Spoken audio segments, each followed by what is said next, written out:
Y regresamos aquí nuevamente a Vive Sanamente. Me acompaña en el programa de hoy Arián Santiago, naturópata licenciada, asociada nuestra acá en el Instituto Bioético, y estamos hablando acerca de la importancia que tiene mantener una flora normal. Estamos hablando de la importancia de tener la barrera intestinal saludable sin que hayan procesos de inflamación. Y vamos a ver en esta parte del programa qué implicaciones puede tener el que esa barrera pierda la integridad y se convierta en un mecanismo donde no se pueda proteger como debe de los diferentes toxinas, virus, bacterias, hongos, etcétera, que podamos tener en el intestino nuestro. Así que en la próxima lámina tenemos ahí, vamos a hablar un poquitito de la permeabilidad, ¿verdad?, del intestino.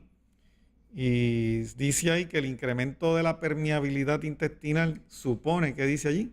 Sí, supone un aumento del paso de sustancias no deseadas al torrente sanguíneo, pudiendo originar alteraciones inflamatorias e inmunitarias crónicas, tales como alergias, y reacciones autoinmunes, tanto a nivel local como sistémico. Esta alteración se conoce como síndrome de intestino agujereado o mayormente conocido como el leaky gut, por su nombre en inglés. Fíjate, hay profesionales de la salud, del campo de la medicina, que hace poco no conocían este síndrome del leaky gut. Y fíjate lo importante, vamos a ver lo importante que es esto, porque cuando se pierde, como vemos ahí en el diagrama, cuando se pierde ese tight junction, hay lo que se llama tight junction, que son unas uniones entre célula y célula. Cuando ha habido inflamación se pierde ese mecanismo que mantiene esas células adheridas. Y fíjense ahí como en la lámina se ve la contaminación de elementos que están dentro del intestino, que son los que aparecen arriba del brush border o de los cilios. Y fíjense cómo pasan la barrera, ¿verdad?, y llegan al torrente sanguíneo. Lo que está ahí en rojo es el torrente sanguíneo. O sea que esas partículas, ya sean de proteínas, sean bacterias, fragmentos de virus, todo eso que no se supone que entrara al torrente sanguíneo, cuando ha habido inflamación, permean, llegan al torrente sanguíneo, y ahí es donde, como tú mencionabas, aumentan los riesgos de problemas alérgicos, inflamatorios y hasta problemas autoinmunes. O sea, la base de casi todos los procesos autoinmunes. Estamos viendo acá en el instituto, yo creo que cada 3 de 5 personas que nosotros atendemos o viene con una base de un proceso alérgico o autoinmune generando inflamación, muchos de ellos todavía sin recibir diagnóstico médico, otros ya diagnosticados con alguna enfermedad autoinmune, pero la mayor parte de las personas en las etapas iniciales lo que presenta es inflamación. Sí. Lo que presenta es inflamación o alergia. Todas estas personas que en la juventud, en la niñez, sufrieron de alergia, y esas alergias se suprimieron con esteroides o histamínicos, antihistamínicos, crean una base de problemas en la barrera intestinal que más adelante puede ser la causa de problemas autoinmunes, igual que los que han abusado de los antibióticos. Correcto. O sea que la persona que ha tenido que tomar mucho antibiótico, que encima de eso pues tenía reacción de intolerancia o alergia a algún alimento, y se trató con esteroides, con prednisona, con decadrón, con antihistamínico, Benadryl, todo esto, y no se identificó la causa de la alergia a tiempo, tienen un porciento bien alto de desarrollar en la etapa de adultos reacciones autoinmunes. Y vemos gente que vienen con diagnósticos de fibromialgia, de lupus, correcto, de artritis reumatoidea, sí, correcto, de tiroiditis de Hashimoto, de diabetes tipo 1, sí, hasta de Alzheimer también, o sea, de problemas neurológicos, correcto, que están relacionados a esta falla, tuvieron una base de falla a nivel del intestino y se complicaron con problemas sistémicos. Sí. Vamos a la próxima lámina. Ahí en esa lámina, miren qué interesante, habla del intestino permeable, ¿verdad? Y diagramáticamente o gráficamente, fíjate que lo que nos está ilustrando es como todas esas toxinas, microorganismos, gluten, bacterias, fragmentos de virus, todo eso empieza a pasar por esas perforaciones que se producen en esas uniones estrechas que hay ahí en el intestino, llegan a la sangre y fíjate que son la base de ¿qué? De procesos de malabsorción, de nutrientes, problemas autoinmunes. Bloquea obviamente el paso de la sangre al cerebro y asimismo sí, inflamación sistémica. Cuando se permite obviamente que todos estas bacterias y estos virus, el sistema no tener la capacidad de contrarrestarlos, pues pase al torrente sanguíneo. O sea, pero fíjate ya que de ahí adelante, o sea, está a nivel del sistema. Correcto. Sí, y el asunto es que tanto la reacción de protección del organismo inmunológica contra toda esta invasión y todo el material que se le escape en el torrente sanguíneo, según vaya llegando a los diferentes tejidos del cuerpo, va a reaccionar en términos de inflamación. O sea que el cuerpo no tiene la capacidad de neutralizar todo a nivel del intestino.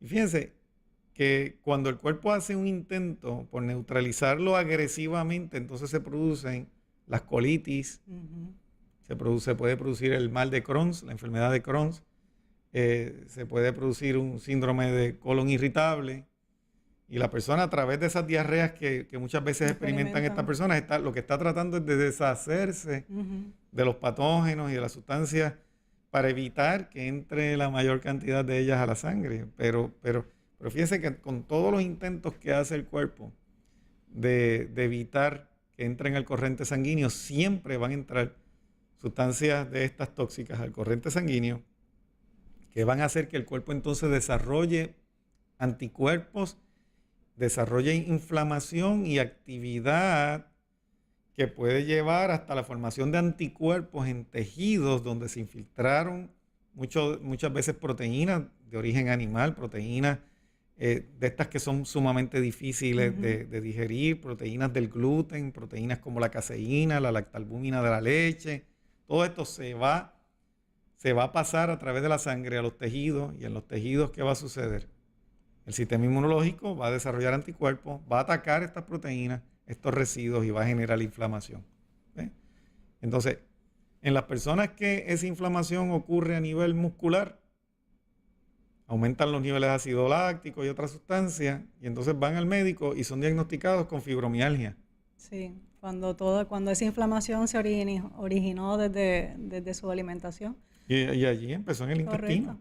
O sea que si se resolviera de forma alimentaria y se resolviera tomando en consideración la reacción que se está llevando allí a cabo en el intestino, se evitaba que esta inflamación trascendiera al sistema muscular o que pudiera convertirse en un problema sistémico como el lupus, la artritis reumatoidea y otros tipos de reacciones que fíjate que en la medicina convencional se tratan solamente utilizando esteroides, corticosteroides que inhiben la capacidad defensiva del organismo, y mientras se inhibe esa capacidad defensiva del organismo, la invasión sigue. Claro. Porque fíjate que no se les cambia la alimentación a los pacientes, y yo quiero traer a manera de exhortación a los profesionales de la salud, los reumatólogos, los gastroenterólogos que trabajan con esto, que no importa cuál sea la reacción inflamatoria que esté ocurriendo a nivel del intestino, hay que tomar en consideración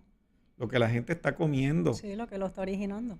O los medicamentos que estén tomando, que puedan ser partícipes en que se puedan seguir adentrando este tipo de toxinas al torrente sanguíneo, y entonces se convierta una situación que se pudo atajar a nivel intestinal o se pudo resolver con unas modificaciones alimentarias, se convierte entonces en una situación sistémica, y que esa persona entonces tenga que estar tomando estos medicamentos el resto de la vida. O sea, sí, depender de ellos, básicamente para conseguir una resolución a su malestar, a su inflamación, a su incomodidad. Claro. Y fíjate que cuando se cambia la alimentación, ¿qué ocurre?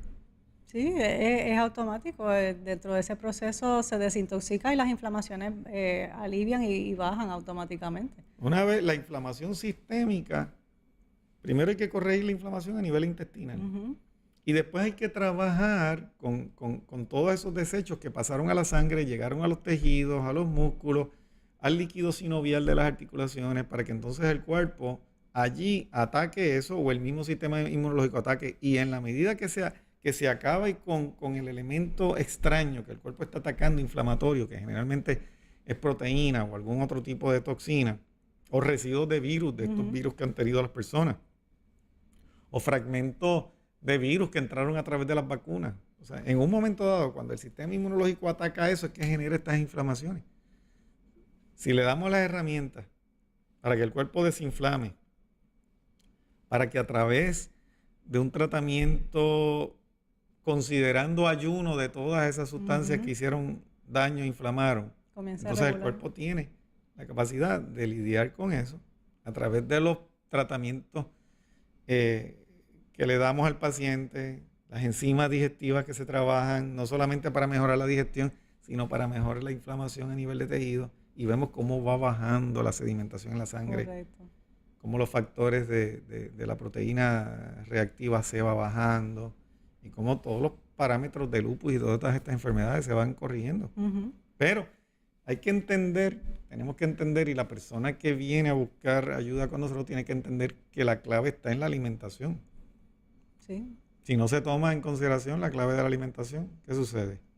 Bueno, ahí el trabajo sería incompleto porque hay que trabajar directamente con el sistema digestivo, que es lo que está desembocando o dando paso a que entonces se den todas estas situaciones y sigan entonces auspiciando bacterias, el virus, patógenos. Y fíjate que en el programa anterior que grabamos habíamos hablado de cómo se ha visto que la flora intestinal en los pacientes de Alzheimer tiene unas características especiales y se han identificado unas endotoxinas en la Ujú. sangre. Correcto. Pero fíjate que los científicos están buscando neutralizar y atacar esas toxinas en la sangre en vez de tomar en consideración qué es lo que hace que estas personas de Alzheimer tengan estas características particulares en el intestino, que no es otra cosa que características que vienen a consecuencia de la alimentación que tienen Sí. estas personas o que han tenido a través de toda su vida. Ujú.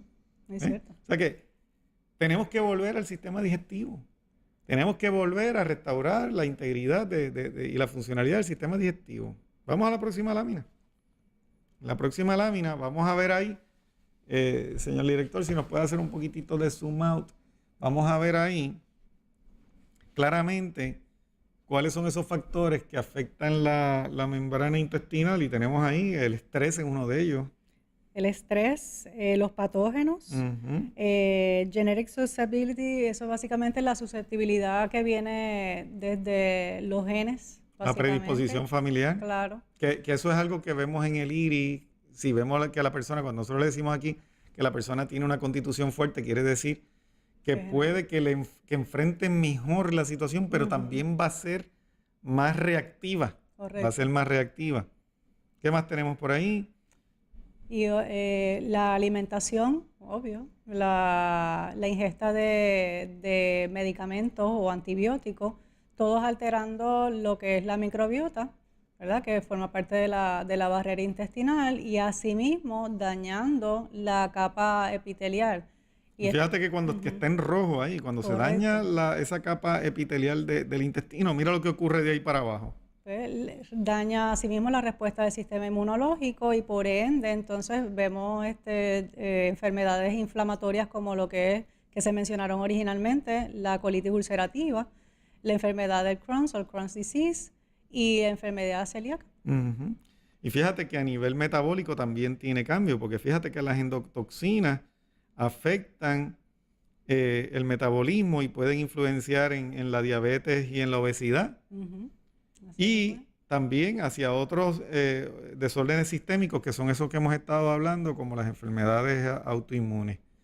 En la próxima lámina vemos un poquitito más claramente, podemos ver un poquito más claro esos alérgenos que se han identificado a través de la alimentación, que nosotros hemos hablado aquí miles y miles de veces en los programas, ¿verdad? Que está ahí los derivados de proteínas, las prolaminas del gluten. El gluten es la prolamina del trigo, la ceína la del maíz, la avenina la de la avena y la orcenina la del arroz, la caseína de los lácteos. El pescado, mariscos, nueces, huevos, soya. Y fíjate que hay gente que dice, no, yo no como carne, pero como pescado. Pero fíjate que el pescado también puede ser un proinflamatorio de la membrana intestinal. Sí, eso iba Y a la decir. soya. Sí. ¿Eh? El alcohol. Óyeme, el alcohol, hay un artículo que vamos a ver un poquito más adelante de cómo el alcohol es uno de los irritantes número 1 de la membrana mucosa del intestino. Y el otro factor es las proteínas no digeridas. O sea, especialmente estas personas que están en estas dietas altas en proteínas, la mayor parte de esa proteína no se puede digerir bien. Correcto. Y la proteína que no se digiere bien se convierte en materia prima Para toxinas. para alimentar, Bacterias. para formar toxinas y para alimentar bacterias que van a producir las endotoxinas, Exacto. que entonces pasando a la sangre van a afectar el sistema nervioso. Sí, es un círculo vicioso. Es un básicamente. círculo vicioso y es una influencia directa del exceso de proteína y de la interacción con estas sustancias que ya se ha visto que pueden ser alergénicas, que pueden generar intolerancia e inflamación en el intestino. Nada, vamos a una pausa comercial y regresamos en breve con más de este tema.